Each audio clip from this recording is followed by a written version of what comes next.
خدا کی طرف سے یہ باتیں ہیں جو میں تمہیں بتا رہا ہوں، اور تمہارے فائدے کی ہیں جو باتیں میں بتا رہا ہوں۔ آگاہ کر رہا ہوں تمہیں کہ اس روش کا نتیجہ تباہی ہوگا، اور مبین بالکل واضح انداز میں یہ کچھ کہہ رہا ہوں، تو اس سے واضح اور کیا ہوگا کہ اپنے دعوے کی ثبوت اور شہادت میں وہ کہیں قوانین فطرت کو لا رہا ہے، کہیں تاریخی شواہد کو لا رہا ہے، تو مبین اتنی بڑی مبین چیز ہے صاحب، مبین۔ فَفِرُّوا إِلَى اللَّهِ، اس کے نظام کے تابع زندگی بسر کرو، اس کے قوانین اور اقدار کے مطابق زندگی کرو، بسر کرو۔ وَلَا تَجْعَلُوا مَعَ اللَّهِ إِلَٰهًا آخَرَ، اور اس کے ساتھ اور کسی صاحب اقتدار کو نہ ملاؤ، کسی اور کا اقتدار تسلیم نہ کرو، کسی کی محکومیت اختیار نہ کرو۔ الہ کے معنی میں نے عرض کیا تھا نا کہ جب الفاظ میں تبدیلی معانی میں آتا ہے تو کہاں سے کہاں بات جا پہنچتی ہے۔ اب ہمارے ہاں عام طور پہ تو ترجمے ہی ہیں جن سے سمجھا جاتا ہے، ترجمے سے نہ بھی سمجھیے، عربی زبان کی کتابوں میں بھی آپ دیکھیے تو معنی یہی ہوتے ہیں۔ الہ کے معنی ہی معبود یا وہ جس کی پرستش کی جائے، جس کی ورشپ کی جائے۔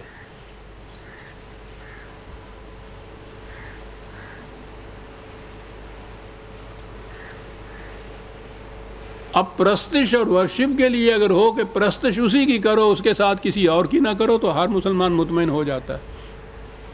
کہ میں تو بتوں کے آگے جھکتا ہی نہیں، میں کسی اور کی پرستش نہیں پڑا، پرستش تو اسی کی کرتے ہیں۔ پرستش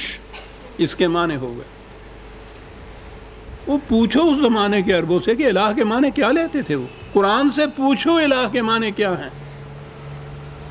جس کی محکومیت اختیار کی جائے،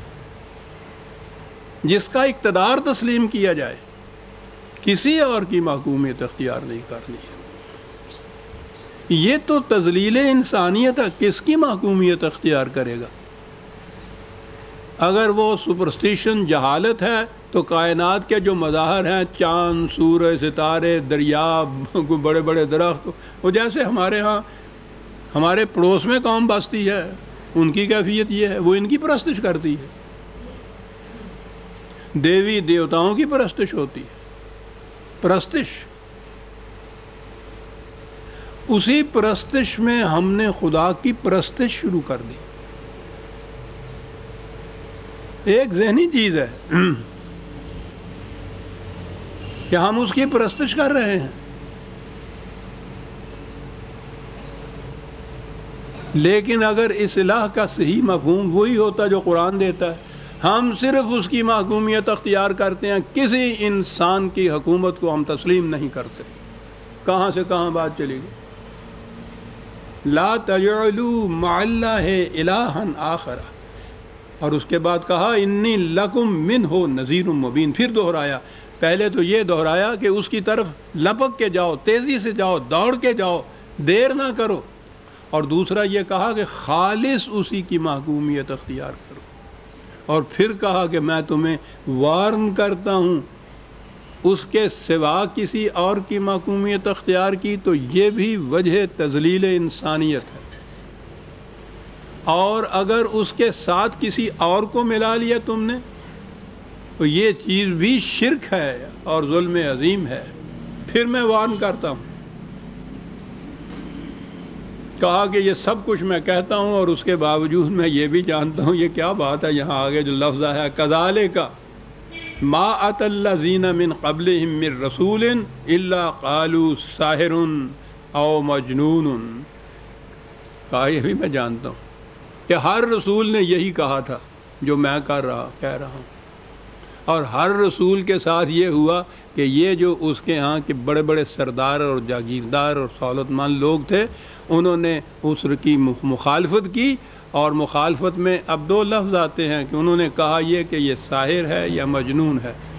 اب سحر یا ساحر کے معنی ہمارے ہاں جادوگر لے لیے جاتے ہیں کہ یہ جادوگر ہے یا پاگل ہے۔ سحر کے معنی جادو ہی نہیں ہوتے، باطل چیز ہوتی ہے۔ ہر وہ شے جو حقیقت میں کچھ ہو دکھائی کچھ دے، فریب کاری اس کے معنی ہوتے ہیں، جھوٹا اس کے معنی ہوتے ہیں۔ ساحر کے معنی وہ یہ چیزیں کہتے تھے۔ اب ہمارے ہاں تو یہ ہوا نا کہ وہ چونکہ معجزات دکھاتے تھے، اور معجزہ تو وہ بالکل جادو ہوتا ہے، سمجھ میں ہی نہیں بات آتی، اس لیے وہ اس کو جادوگر کہتے تھے۔ وہ معجزات دکھاتے تھے، اس کے مقابلے میں ان کے ہاں کے جو لوگ تھے وہ بھی یہ کچھ دکھاتے تھے۔ تو اب الجھاؤ آ پڑا کہ کیا کیا جائے، رسول بھی وہی دکھاتا ہے، یہ بھی یہی دکھاتے ہیں۔ جس مقام پر پہنچ کر تصوف کی میری گاڑی نے پٹری بدلی تھی وہ یہی مقام تھا کہ تصوف کا انتہا بھی کرامات دکھائی جاتی ہیں، اور وہ جو مشرک بت پرست ہیں ان کے ہاں جو کرامات ہوتی ہیں وہ ان سے بھی بڑی ہوئی ہوتی ہیں۔ یہ کیا ہے؟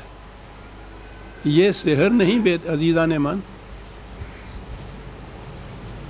وہ لوگ کہتے یہ تھے کہ یہ فریب دہی ہے، یہ جو دعویٰ کر رہا ہے میں خدا کا رسول ہوں، یہ فریب دہی ہے، یہ باطل ہے، یہ جھوٹ ہے۔ تو یا تو یہ دانستہ جھوٹ بول رہا ہے، فریب کار ہے معاذ اللہ، او مجنون، یا یہ پاگل ہو گیا ہے، دماغ چل گیا ہے، اپنے آپ کو کہہ رہا ہے میں خدا کا رسول ہوں۔ یہ دیکھیے یہ لفظ جو ہے یہ بڑی اہم بات یہاں آ گئی، ساحرون، اگر اس کے معنی ہر جگہ آپ کو جادوگر ملیں گے۔ تو کہا یہ گیا کہ ہر رسول جو آیا کفار نے اس کی تکذیب کی اور اس کے خلاف یہ کہا کہ یہ جادوگر ہے، اور خدا نے یہ بات کہی کہ کتنا بڑا الزام تھا جھوٹا جو ان کے خلاف لگایا۔ تو کسی رسول کے متعلق کیا نا کہ وہ جادوگر تھا، وہ جادو کرتا تھا، قرآن بتا رہا ہے کہ یہ کفار کی طرف سے اعتراض کیا جاتا ان کے خلاف، وہ یہ نہیں تھے۔ اور یہاں بڑے دھڑلے سے کہا جاتا ہے کہ حضرت موسیٰ علیہ السلام اور فرعون کے ساحرین کا مقابلہ ہوا، اور انہوں نے کچھ سحر دکھایا، جادو دکھایا، اور انہوں نے اس سے بھی زیادہ بڑا جادو دکھایا۔ ساحر خود تسلیم کر رہے ہیں ہم اتنے بڑے رسول کو، اور قرآن کہتا ہے کہ یہ کفار کی طرف سے الزام دھرا جاتا تھا ان کے اوپر، وہ کہتے تھے یہ ساحر ہے۔ کوئی نہیں کھڑا ہو کے سوچتا۔ رسول عزیزان من اس قسم کے تماشے نہیں دکھاتے تھے، وہ جادوگری کا بات نہیں تھی، وہ تو حق کو پیش کرتے تھے، اور وہ اسے کہتے تھے کہ یہ شخص یا تو فریبکار ہے، یا یہ جھوٹا ہے، اور یا اس کا دماغ چل گیا ہے۔ اتواصوا بہ بل ہم قوم طاغون، کہا یوں بظاہر نظر آئے گا جیسے ہر جانے والی نسل آنے والی نسل سے کہہ جاتی ہے کہ تمہیں یہ کہا جائے گا، یہ جواب دینا اس کا، ان کے فریب میں نہ آ جانا۔ یہ جس چیز کو جھوٹ کو باطل کو تواتر کہا جاتا ہے نا، یہ سند اب آ گئی ہے ہمارے ہاں، یہ مذہب کی دنیا کے اندر ایک سند تواتر کی بھی ہے کہ جیسا ہوتا چلا آ رہا ہے وہ پھر سند ہو جاتا ہے۔ یعنی ایک غلط چیز جو 1000 سال پہلے کسی نے اختیار کی، اگر وہ ہر نسل اس کو اپنے آباء و اجداد کا مذہب سمجھ کے تقلیداً اختیار کرتی چلی آ رہی ہے، تو یہ جو تواتر سے یہ چیز آ رہی ہے نا، آخر میں آ کے یہ سند بن جاتی ہے۔ قرآن کہتا ہے کہ یہ نظر آئے گا کہ جیسے وہ ہر نسل آنے والی نسل سے یہ کہہ دیتی تھی کہ ایسا کرنا تم نے، اور وہ چلی جاتی تھی، وہ یہی کہنے لگ جائے۔ تقلید اسلاف اسی کو تو کہتے ہیں کہ کسی دور کے کسی انسانوں کے گروہ کی اتنی بڑی شخصیت تسلیم کر لی ان کی، اور پھر یہ ہے کہ انہوں نے جو کہا ہے وہ آگے منتقل ہوتا چلا آ رہا ہے، بغیر سوچے سمجھے، بغیر قرآن کی سند پیش کیے ہوئے منتقل ہوتا چلا آ رہا ہے، ہم تک آ گیا۔ صاحب اس کے صحیح ہونے کی سند کیا ہے کہ جی سند تواتر ہے۔ اور ہر دور کے جتنے بھی ان کے ہاں کے اکابر ہیں، اپنے دور کی نسل، اپنے دور کی قوم، اپنے دور کے مسلمانوں کے متعلق وہی رونا روتے ہیں جو آج ہم رو رہے ہیں کہ فاسق ہیں، فاجر ہیں، اسلام سے دور ہو گئے ہیں، ان کا کردار نہیں رہا، ان کا اخلاق نہیں رہا۔ ہر دور کے، کسی دور کے جو کچھ لکھنے والے کہنے والے اس دور کے ہیں، ان کے اقوال کو آپ دیکھیے، وہ رو رہے ہیں اپنے دور کے مسلمانوں اور اپنی دور کی قوم سے،